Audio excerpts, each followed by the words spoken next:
दर्शक हो, गेल्या काही दिवसांपासून राजकीय कुरुक्षेत्र या मालिकेत राधानगरी चंदगड या मतदारसंघातील विधानसभेच्या अनुषंगाने काय हालचालींची शक्यता आहे याचा मागोवा घेण्याचा आपण प्रयत्न केला। यानंतर काही दिवस कोल्हापुरात ठाण मांडून असलेले मुख्यमंत्री एकनाथ शिंदे व जिल्ह्याचे माजी पालकमंत्री आमदार सतेज पाटील यांच्या राजकीय हालचालीच्या अनुषंगाने देखील जिल्ह्यातील काय घडामोडी आहेत याचा देखील मागोवा घेण्याचा आपण प्रयत्न गेल्या काही व्हिडिओमध्ये केला। या पार्श्वभूमीवर आज आपण करवीर विधानसभा मतदारसंघात खासदारकीच्या अनुषंगाने काय हालचाली झाल्या आणि आमदारकीसाठी काय हालचालींची शक्यता आहे याचा मागोवा घेण्याचा प्रयत्न करणार आहोत। नमस्कार दर्शक हो, लाईव्ह मराठीमध्ये आपल्या सगळ्यांचं स्वागत। नेत्यांचा मतदारसंघ म्हणून ओळखला जाणारा करवीर विधानसभा मतदारसंघ लोकसभेसाठी काय भूमिका घेणार हा प्रश्न कोल्हापुरातील जनतेला आणि जिल्ह्यातील नेत्यांना लोकसभेच्या अनुषंगाने खुणावणारा होता। लोकसभेच्या लढतीसाठी महाविकास आघाडीतून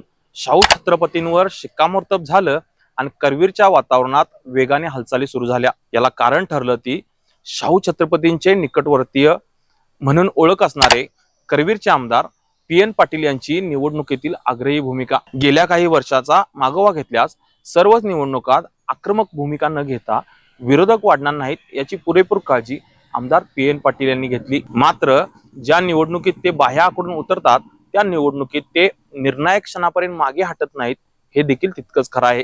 याबरोबर कारणाकारणी PN पाटील यांच्यासोबत एकत्र दिसणारे आमदार सतेज पाटील खासदारकीला मात्र त्यांच्या खांद्याला खांदा लावून एक दिलाने लढताना दिसले आणि याचा परिणाम म्हणून करवीर विधानसभा मतदारसंघातील काँग्रेस गटाला लोकसभेसाठी चांगलाच बूस्टर मिळाला।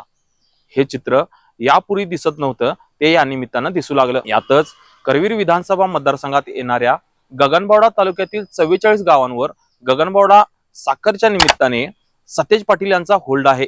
मग ते साखर कारखान्यातील कामगार वर्ग असेल अथवा स्थानिक स्वराज्य संस्थांमधील पाटील यांचं असलेलं वर्चस्व असेल। याबरोबरच करवीर विधानसभा मतदारसंघात येणाऱ्या करवीर तालुक्यातील 102 व पन्हाळा तालुक्यातील 68 गावांमध्येही आमदार सतेज पाटील व PN पाटील यांना मानणारा वर्ग आहे।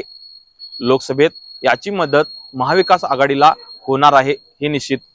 असं असलं तरी गेल्या 25 वर्षांपासून अधिक काळ काँग्रेससाठी कार्यरत असलेले आणि प्रियंका गांधी यांचे निकटवर्तीय समजले जाणारे बाजीराव खाडे हे किती मते घेणार हा देखील कळीचा मुद्दा ठरतो। दुसरीकडे माहितीचा विचार केल्यास लोकसभेच्या रिंगणात माजी आमदार चंद्रदीप नरके यांना मताधिक्य मिळवताना इतर स्थानिक नेत्यांची थेट मदत होण्याची शक्यता कमी होती। त्यामुळे लोकसभेसाठी महाविकास आघाडीला मतदानाचा टक्का वाढण्याची शक्यता बळावते। यानंतर आमदारकीचा विचार केल्यास 2019 मध्ये PN पाटील यांच्याकडून चंद्रदीप नरके यांना 22,000चा मतांनी पराभव स्वीकारावा लागला आणि सध्याचं राजकीय वातावरण पाहता करवीरची लढतही आमदार PN पाटील विरुद्ध माजी आमदार चंद्रदीप नरके अशीच पुन्हा एकदा रंगणार असल्याची शक्यता आहे। यातच PN पाटील व सतेज पाटील एकत्र असल्यानं करवीरच्या 275 गावात जोडण्या लावताना PN पाटील यांना काहीसं खुलं वातावरण राहणार आहे।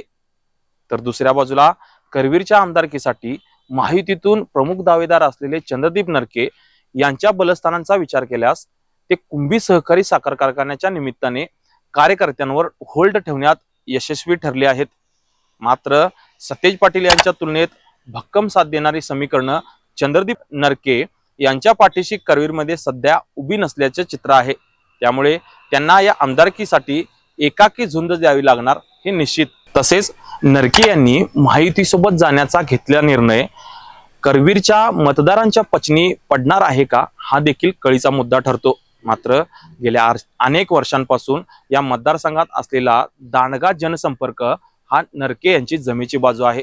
त्यामुळे ते निर्णायक झुंज देऊ शकतात हे स्पष्ट आहे। तर ही आहे करवीरची सध्याची राजकीय घडी।